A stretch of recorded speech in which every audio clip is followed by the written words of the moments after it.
میں اپنے فکر کا خلاصہ آج آپ کی خدمت میں پیش کروں گا، اور میرا اس سلسلہ اجتماعات کے اعتبار سے الوداعی تحفہ ہوگا۔ اب میں آغاز کر رہا ہوں۔ پہلی بات، اس سبب میں 3 باتیں مجھے کہنی ہیں۔ سب سے پہلی بات یہ کہ زندگی کی سب سے بڑی حقیقت موت ہے۔ ہم بلائے رکھتے ہیں، اپنے ذہن سے اسے دور رکھتے ہیں، لیکن واقعہ یہ ہے کہ زندگی کی سب سے بڑی حقیقت موت ہے۔ خدا کے منکر پیدا ہوئے ہیں، لیکن موت کا انکار کرنے والا بھی کوئی پیدا نہیں ہوا۔ اس لیے میں نے آیت آپ کو سنائی، کل نفس ذائقۃ الموت، ہر سی نفس کو موت کا مزہ چکھنا ہے، ہر جاندار کو موت کا مزہ چکھنا ہے۔ ثم الینا ترجعون، پھر ہماری طرف لوٹا دیے جاؤ۔ تو زندگی کی سب سے اہم حقیقت موت، اور موت کے بعد رجوع اللہ، آخرت، یہ سب سے بڑی حقیقت ہے۔ ایک حقیقت سب مانتے ہیں، سب جانتے ہیں، دوسری حقیقت کے اوپر پردہ پڑا۔ میں نے اس اعتبار سے نوٹ کیا، یہ الفاظ قرآن میں 3 مرتبہ ہے، کل نفس ذائقۃ الموت، ہر جاندار کو موت کا مزہ چکھنا ہے۔ انبیاء اس سے مستثنا نہیں رہے، رسول اس سے مستثنا نہیں رہے، اولیاء اللہ مستثنا نہیں رہے۔ وقتی طور پر استثناء حضرت عیسیٰ کا ہے کہ ابھی وہ زندہ ہے، لیکن عیسیٰ یاتی علیہ الموت، حضور نے فرمایا عیسیٰ تبھی موت آئے گی جب دوبارہ آئیں گے، زمین پہنچیں گے، پھر اس کے بعد اوپر موت وارد ہوگی، ان کی نماز جنازہ پڑھی جائے گی، انہیں دفن کیا جائے گا وضو سے پہلو میں، شادی بھی کریں گے، اولاد بھی ہوگی۔ باقی تو یہ ہے کہ کل نفس ذائقۃ الموت، سب کو موت کا مزہ چکھنا ہے۔ عیسیٰ بھی بالآخر اس سے مستثنا نہیں رہے، بلکہ قرآن میں ایک جگہ کہا گیا ہے فَإِن مِتَّ فَهُمُ الْخَالِدُونَ، کیا ہے نبی، اگر آپ کا انتقال ہو گیا تو یہ کیا ہمیشہ رہیں گے؟ کون ہے دنیا میں جو ہمیشہ رہے؟ انتقال تو ہونا، آپ کا بھی ہونا ہے۔ اِنَّكَ مَيِّتٌ وَإِنَّهُمْ لَمَيِّتُونَ، یہ تو مختصر ترین الفاظ تھے۔ اس سے آگے بڑھیے، سورہ انبیاء میں فرمایا کل نفس ذائقۃ الموت وَنَبْلُوكُمْ بِالشَّرِّ وَالْخَيْرِ فِتْنَةً وَإِلَيْنَا تُرْجَعُونَ، ہر جاندار کو موت کا مزہ چکھنا ہے، اور اس سے پہلے پہلے ہم تمہیں آزماتے رہیں گے، خیر کے ذریعے بھی، بھلائی دے کر، صحت دے کر، دولت دے کر، اولاد دے کر، شہرت دے کر، اور برائی کے ذریعے سے بھی، تنگدستی دے کر، بے عزتی دے کر، اہانت دے کر، ذلت دے کر، وَإِلَيْنَا تُرْجَعُونَ، اور پھر ہماری طرف لوٹائے جاؤ گے۔ یہ وہ دوسری حقیقت جو میں نے کہا کہ جس پر پردہ پڑا ہوا ہے، بہت بڑا پردہ۔ لوگ یہی سمجھتے ہیں کہ یہی دنیا کی زندگی ہے۔ قرآن کہتا ہے ان الدار الآخرۃ لہی الحیوان لو کانوا یعلمون، یہ تو آخرت والی زندگی ہے جو اصل زندگی ہے، کاش کہ انہیں معلوم نہ تھا۔ اس سے بھی زیادہ تفصیل سے یہ آل عمران میں آئی ہے، کل نفس ذائقۃ الموت وانما توفون اجورکم یوم القیامہ، ہر جاندار کو موت کا مزہ چکھنا ہے، اور پھر تمہیں پورا تمہارا اجر و بدلہ دے دیا جائے گا قیامت کے دن۔ فمن زحزح عن النار وادخل الجنة فقد فاز، جو کوئی آگ سے بچا لیا گیا اور جنت میں داخل کر دیا گیا وہ تو کامیاب۔ اللہم ربنا اجعلنا منہم، اللہم ربنا اجعلنا منہم، اللہم ربنا اجعلنا منہم۔ وما الحیات الدنیا الا متاع الغرور، اور دنیا کی زندگی تو سوائے دھوکے کے سامان کا کچھ نہیں۔ دھوکہ کس معنی میں؟ یہ تمہیں اصل زندگی سے غافل کر دیتی ہے۔ تم کہیں سفر پر جا رہے تھے، تمہارا کہیں گھر تھا، تمہیں واپس آنا تھا، تم راستے ہی میں کسی دلچسپی میں ایسے مگن ہوئے کہ گھر بار سب بھول گئے۔ یہ تو تمہارا عارضی سا سفر تھا، تم نے اسی کو اپنی منزل بنا لیا، اپنا ٹھکانہ بنا لیا، تو دھوکہ دیا اس نے تمہیں۔ ویسے دنیا کی زندگی دھوکہ نہیں ہے، بڑی حقیقت ہے، اس لیے کہ حضور نے فرمایا انما الدنیا مزرعۃ الآخرہ، یہ دنیا آخرت کی کھیتی ہے، یہاں بو گے تو وہاں کاٹو گے، یہاں کچھ کمائی کرو گے تو وہاں اس کا بدلہ ملے گا۔ اس اعتبار سے دنیا بہت بڑی حقیقت ہے، ایک ایک لمحہ بہت بڑی دن کی ہے۔ لیکن اگر یہ دنیا تمہیں آخرت سے غافل کر دے تو اس سے بڑا دھوکے باز ہو کوئی۔ یہ اصل دجال ہے۔ میں نے تقریباً 60 برس کی عمر کو جب میں پہنچا تھا تو موت کا انتظار شروع کر دیا تھا۔ میرے قریبی احباب کو معلوم ہے، میں کہتا رہا، یہ بھی کہتا رہا کہ بھائی میں اپنے حصے کا کام کر چکا، جتنی صلاحیت اللہ نے دی تھی، جتنی بھی میرے اندر استعداد تھی، میں اس کو بھرپور طریقے پر استعمال کرے گا۔ دم واپسی برسرے راہ ہے عزیز و اب اللہ ہی اللہ ہے، یہ میرا معاملہ رہا ہے 60 برس کی عمر سے۔ اس کے بعد اللہ نے مزید 14 برس دیے ہیں، یہ نافلۃ لن کے درجے میں کہتا ہوں، اس کا اللہ کا عقل خصوصی ہے، نفل ہے۔ ہمیشہ کہتا رہا مصنون زندگی تو 61 برس ہے ہمارے حساب سے۔ علامہ اقبال کے بارے میں سنا ہے کہ رویا کرتے تھے کہ میری عمر حضور کی عمر سے زیادہ کم ہے، وہ 6 مہینے کم ہی رہی ہے حضور کی عمر سے۔ جو حضور کی عمر تھی وہی حضرت ابوبکر کی، وہی حضرت عمر کی، وہی حضرت علی کی۔ ہاں، حضرت عثمان 82 برس کی عمر ہے ماشاءاللہ۔ تو یہاں کے مجددین میں سے وہی عمر حضرت شیخ احمد سرندی کی، وہی شاہ ولی اللہ دہلوی کی۔ ہاں، شیخ عبدالحق محدث دہلوی رحمۃ اللہ علیہ 82 برس کی عمر۔ لیکن یہ میں کہا کرتا تھا مصنون عمر تو 61 برس ہے، جسے ہم 63 کہتے ہیں وہ اصل میں ہمارے حساب سے 61 بنتا۔ وہ 63 قمری ہے، جو 9 دن کم ہے قمری سال جو ہے وہ شمسی سال سے۔ بہرحال میں اس وقت سے منتظر تھا، لیکن جو بھی وقت اللہ نے دیا ہے اللہ کا شکر ہے، وہ مفید کاموں میں لگا ہے۔ ان میں خاص طور پر میں سمجھتا ہوں کہ اللہ کا مجھ پر سب سے بڑا احسان، اور مجھے پر نہیں، بہت بڑے پیمانے پر لوگوں پر جو احسان ہوا ہے، وہ میرا 1998 کا دورہ ترجمہ قرآن جو کراچی میں ہوا تھا۔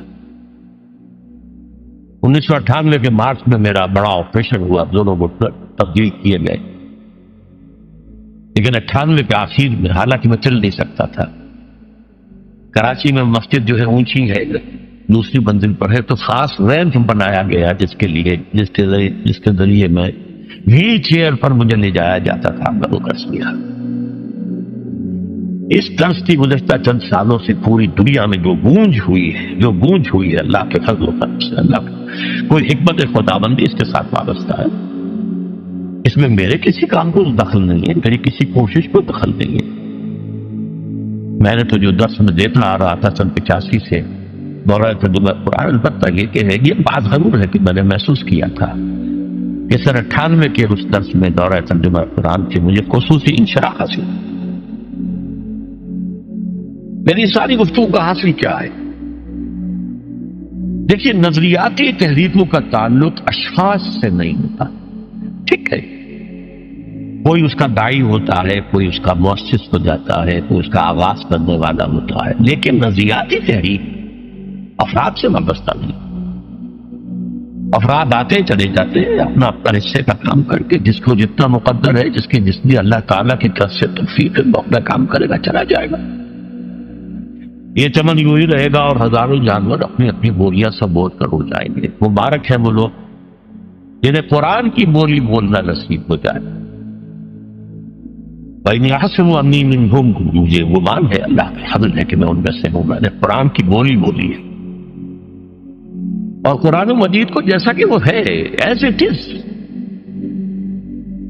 اپنے کو مظلومہ خیالات، اپنے کوئی ذہن سے زائدہ نظریات کو میں نے اس میں دخل نہیں کی، جسے انگریزی میں آپ آبجیکٹو لکھیں، خالص معلومی طور پر قرآن کو پڑھا، قرآن کو قرآن سے سمجھائے، یا پھر سیرت رسول سے سمجھائے۔ میں لفظ سنت کی بجائے سیرت استعمال کر رہا ہوں۔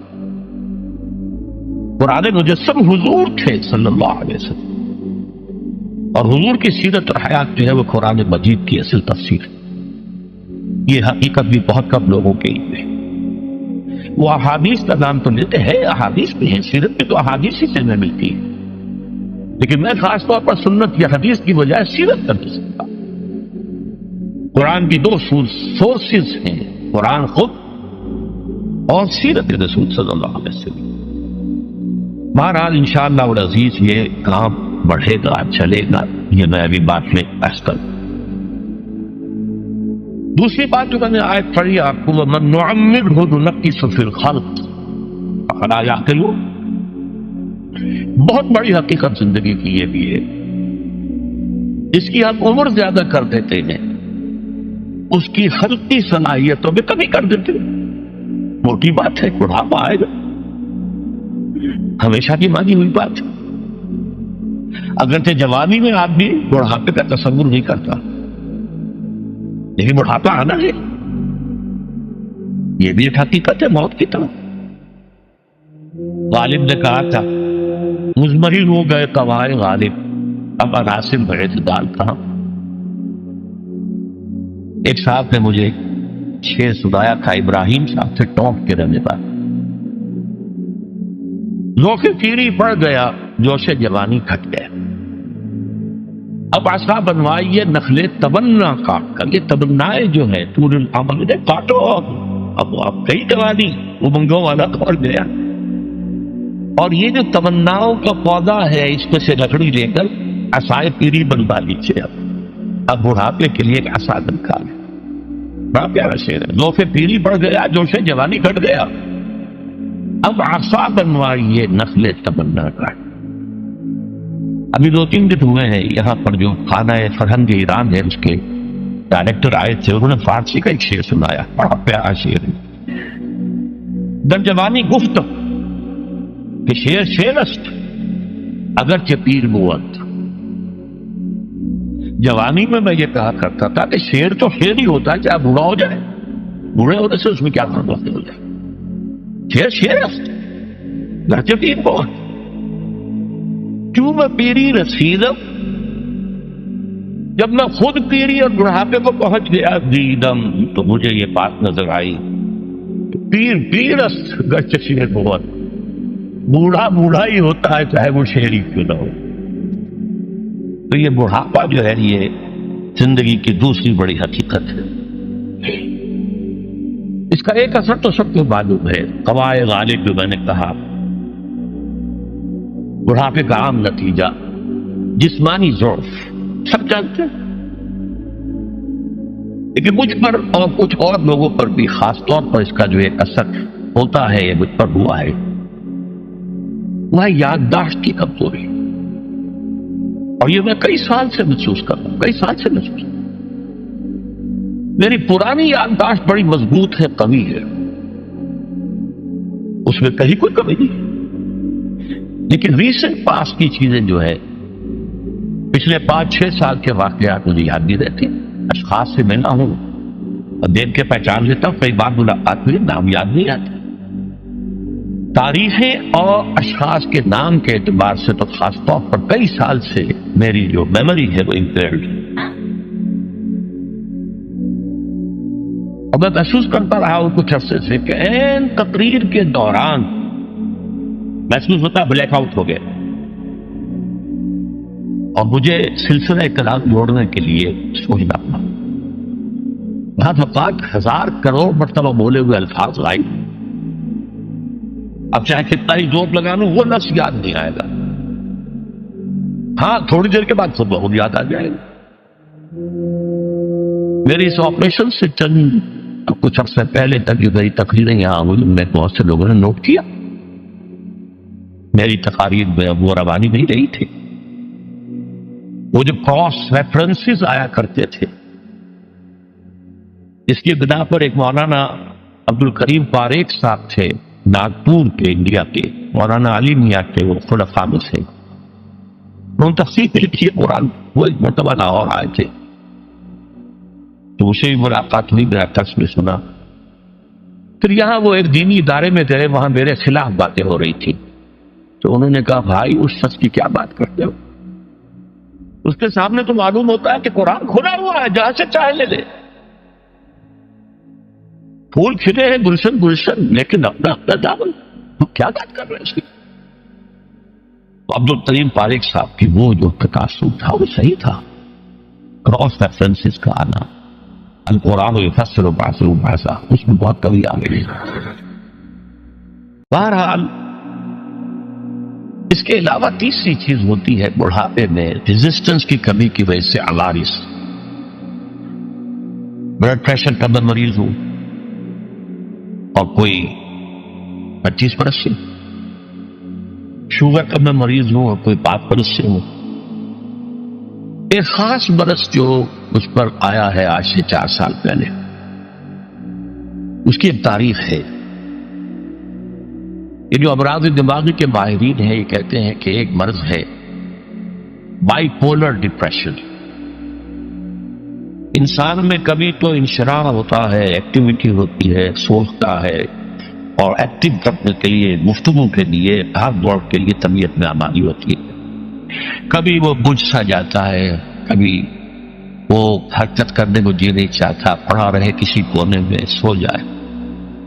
تو یہ بائی پولر معاملہ کہلاتا ہے، یہ ویو چلتی ہے۔ اچھا یہ ہے ہر انسان میں، جسے ہم عام طور پر کہتے ہیں موڈ آف ہے بھائی میرا، مجھ سے باتیں۔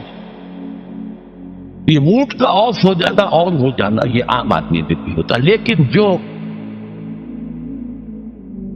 اللہ کے کسی فضل و کرم سے زیادہ ذہین ہو، زیادہ حساس ہو، ان میں پھر یہ جو ویو ہے یہ زیادہ اونچائی زیادہ نیچائی، زیادہ اونچائی زیادہ نیچائی، اور کس کو پھر ہم کہتے ہیں مرض بائی پولر۔ یہ ہمارا خاندانی مرض ہے۔ والد صاحب کا تھا تو تھا، بڑے بھائی اظہار احمد صاحب کو ہوا، میری بڑی ہمشیرہ کو ہوا۔ عام طور پر اس کی عمر ہوتی ہے اور ہوتی تھی، 3 تجربے مجھے ہیں۔ والد صاحب کو 13 برس میں نے اٹینڈ کیا ہے اس بیماری میں، سن 52 سے 65 تک جب کہ ان کا انتقال ہوا۔ یہ عام طور پر شروع ہوتا ہے 50 برس کے لگ بھگ۔ میری عمر جب 50 برس کے لگ بھگ ہوئی تو مجھے کئی مرتبہ محسوس ہوا کہ میری تقریر کے دوران سوئچ آف ہوتا ہے۔ ایک مرتبہ سن 70 میں میری یادداشت کئی گھنٹوں کے لیے بالکل ضائع، اس کا میں نے تذکرہ کیا ہوا، میری کتاب ہے حساب کم و بیش، جو کیفیت من پر گزری تھی، جس کرب کے عالم میں وہ چند گھنٹے پر گزرے تھے، میں انہیں الفاظ میں بیان نہیں کر سکتا۔ آپ بھی خراب ہے، نہ ابتدا کی خبر ہے، نہ انتہا معلوم، کچھ بھی نہیں۔ میں جب 50 برس کا ہوا اور یہ ایک مرتبہ مجھے جھٹکے لگے مسجد صبر آباد کے اندر، تو میں نے ڈاکٹر رشید چودھری صاحب سے، وہ میرے والد صاحب کی بیماری رہے تھے، میں نے ان سے کہا کہ یہ ڈینجر زون میں داخل ہو گیا۔ ان کا نہیں، آپ کو یہ نہیں ہوگا، اس لیے کہ آپ اللہ کے کتاب کی خدمت کر رہے ہیں۔ تو ان کی یہ بات پارشلی ٹروتھ نکلی کہ 70 برس کی عمر میں مجھ پر یہ 20 برس اللہ تعالیٰ نے مجھے اس میں ایک بونس دے دیا۔ 70 برس میں ظہور ہوا، اس کا ایکسائٹنگ کاز بنا ہے افغانستان میں جو حادثہ ہوا طالبان کے ساتھ۔ اتنا صدمہ مجھے تھا، ایک دم بیٹھ گیا، ایک دم بیٹھ گیا۔ یہ چیز جو ہے ابھی کنٹینیو کر رہی ہے بائک، اور اس کے لیے میں دوا بھی لے رہا ہوں۔ البتہ اس معاملے میں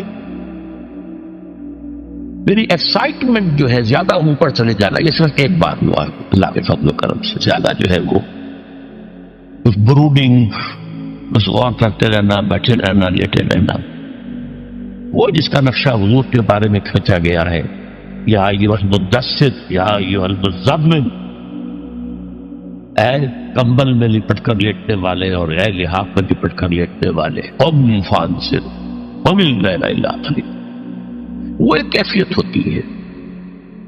اور سورۃ الانشراح اور سورۃ الضحیٰ کی جو تفسیر مولانا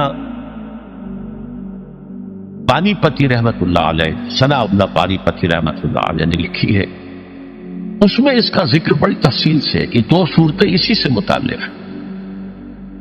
تصوف کی اصطلاح میں اسے کہتے ہیں قبض اور بسط۔ کبھی قبض ہوتا ہے، اندر سے گویا کہ بندش لگ گئی ہے، کیوں ہو گیا کہ پتہ نہیں، کچھ کام کرنے کو جی نہیں چاہ رہا۔ اور کبھی بسط ہوتا ہے، طبیعت اور مزاج کھلا ہوا ہے، گفتگو کر کے بھی لطف آ رہا۔ یہ قبض اور بسط اسی کے لیے پھر آیا ہے الم نشرح لک صدرک، یہ انشراح، بسط جو ہے وہ انشراح۔ بہرحال ایک میرا مرض جو ہے وہ یہ ہے، اس دوران میں بہت سے دوسرے امراض نے آ کے ڈیرے ڈالے۔ کئی مہینے تک ایسی سخت کھانسی رہی مجھے کہ ہر کھانسی کے باؤنڈ کے بعد مجھے تھوڑی دیر کی بے ہوشی ہو جاتی تھی۔ ایک مرتبہ اسی طرح کے معاملے میں غسل خانے میں گرا ہوں، سنکوپی اسے کہتے۔ پھر ایک دفعہ ایٹریل فبریلیشن، دل نے مجھے آج تک کچھ نہیں کہا، بیچارے نے کچھ نہیں کہا، لیکن اسی عرصے کے دوران میں یہ ڈپریشن جو بہت زیادہ شدید تھی، ایک دفعہ دل بھی گھبرا لے گا، اور اسے فبریلیشن کہتے ہیں، بجائے اس کے کہ یوں حرکت کرے شروع کر دیتے ہیں، اسے فبریلیشن کہتے ہیں۔ اس طرح میری جو بائی پولر ذہنی اور نفسیاتی اور جذباتی کیفیت کے جینز مجھے وراثت میں ملے تھے پیدائشی طور پر، ایسے ہی میری کمر کی تکلیف کے بھی بیج جو ہیں وہ 30-35 سال پہلے پڑے تھے۔ مسجد خضرہ ثمر آباد میں میرا درس ہفتے اتوار کی صبح کو ہوتا تھا، 2 گھنٹے 2.5 گھنٹے عام طور پر، کبھی کبھی 3 گھنٹے، پھر شام کو عصر کے بعد، پھر عشاء کے بعد، پھر دوران ہفتہ ہر روز شام کو مغرب کے بعد، اور جمعے کے روز خطاب جمعہ اور اس کے علاوہ درس۔ اور یہ سب کے سب میں چوکڑی مار کر یا زمین پر بیٹھ کر یا کسی چوکی پر بیٹھ کر درس دیتا تھا، کمر آگے جھکی رہتی تھی۔ ظاہر بات ہے کہ اس کے کچھ نہ کچھ جو بھی فزیکل اثرات ہیں وہ پیدا ہونے تھے۔ اس زمانے میں مجھ سے مولانا جعفر شاہ پھلواری رحمۃ اللہ علیہ اور شیخ سلطان میں جماعت اسلامی کے امیر رہے تھے، دونوں نے ایک بات کہی تھی کہ انگریزی محاورہ تو یہ ہے کہ کینڈل کو دونوں سائڈز پر برن نہ کرو، don't burn your candle both the sides, لیکن آپ کا معاملہ تو یہ ہے کہ دونوں سائڈز کے علاوہ درمیان میں سے بھی جلا رہے ہیں۔ لیکن ظاہر بات ہے کہ ایک شوق، ایک لگن، ایک دھن، ایک کام کی بنیاد ڈالنا آسان بات نہیں ہوتی۔ میں لگا رہا، ریڑھ کی ہڈی میں درد ہوتا تھا کمر میں، جسے لوگ بیک پین کہتے ہیں، کوئی دوائیاں کھا لیں، کوئی پین کلرز کھا لیے، لیکن یہ کہ اس سے خاص طور پر جو کمر کا نچلا حصہ ہے، اس کے جو گہرے ہیں اور ان کے مابین جو انٹرورٹیبرل ڈسک ہوتی ہے، اسپیس ہوتی ہے، وہ نیرو ہوئی اور ڈسک جو ہے ڈیجنریٹ ہونا شروع ہوئی۔ تکلیف بڑھتی چلی گئی، کام بھی چلتا گیا۔ پہلا ایکیوٹ حملہ مجھ پر ہوا ہے 1985 میں۔ سارے اسباب تو اندر موجود تھے، لیکن ایک ایکسائٹنگ کاز، فوری سبب یہ بن گیا کہ شکاگو سے لاہور تک کا سفر میں نے کیا اور اس میں 30 گھنٹے مجھے مسلسل بیٹھنا پڑا۔ شکاگو سے لندن، لندن ہیتھرو ایئرپورٹ پر 6-7 گھنٹے انتظار، پھر وہاں سے اسلام آباد، اسلام آباد میں انتظار، لاہور کی فلائٹ۔ اس سے یہ ہے کہ اس قدر شدید تکلیف ہوئی کہ رکوع میں جانا مشکل، رکوع سے اٹھنا اس سے بھی زیادہ مشکل، جھکنا جو ہے، چلنا بہت مشکل۔ 12 ادویات وغیرہ کھانی اور اس کے ذریعے سے اس میں کورٹیسون کا استعمال بھی کرتا رہا اور کام چلتا رہا۔ اچانک میں گیا کراچی کے دورے پر، تو وہاں جو شکل پھر پیدا ہوئی تھی 1985 میں، 4-5 دن جس حالت میں گزرے ہیں، میں اس کا اب بھی تصور کرتا ہوں تو کانپ جاتا ہوں۔ شدید تکلیف، کسی کا چین نہیں۔ اس کا معاملہ خاص طور پر دوہرا اس لیے ہو گیا تھا، میں وہاں مہمان تھا سید سراج الحق صاحب کا، محترم کا۔ اب ظاہر بات ہے میری وجہ سے انہیں جسمانی تکلیف بھی ہو رہی تھی، جس میں مشقت ہو رہی تھی، کوفت ہو رہی تھی۔ بہرحال وہاں سے مجھے لاہور پھر لایا گیا ہے ایک اسٹریچر پر، PIA کی 3 سیٹوں کے اوپر اسٹریچر لگا، اس پر میں آیا۔ یہاں آ کر کچھ انویسٹیگیشن کی، کچھ کورٹیسون انجیکشن لگے، تو اس طریقے سے وہ بات کچھ دب گئی۔ مشورہ کیا، ڈاکٹر بشیر صاحب جو سرجن ہوتے تھے، انہوں نے کہا آپریشن آپ نے کرنا ہے، اگرچہ معاملہ تو خراب ہے اور یہ 3 موروں کے درمیان جو ہے معاملہ وہ کافی تشویشناک ہے، آپریشن میں کرائے، ادویات وغیرہ سے، کچھ ایکسرسائز سے کام چلائے۔